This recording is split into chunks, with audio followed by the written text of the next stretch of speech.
Setahun lebih sektor pariwisata Bali terdampak pandemi COVID-19 dan turut berpengaruh terhadap kondisi perekonomian Bali. Tak dipungkiri ekonomi Bali sangat bergantung terhadap sektor pariwisata.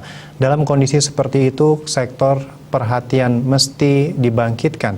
Dewan Bali pun mendorong anggaran sektor pertanian diprioritaskan.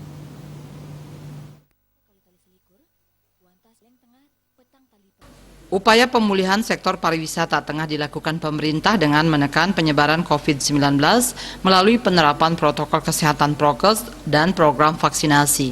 Kendati demikian, pemerintah Provinsi Bali didorong untuk menggali sektor lainnya untuk menyokong pertumbuhan ekonomi Bali, salah satunya mendukung sektor pertanian.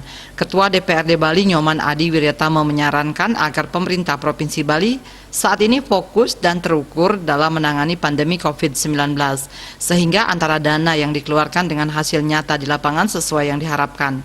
Oleh karena itu, untuk membangkitkan perekonomian Bali, pihaknya menyarankan agar Gubernur Bali tidak saja fokus membangkitkan sektor pariwisata, namun sektor pertanian dan industri UMKM juga mesti dibangkitkan.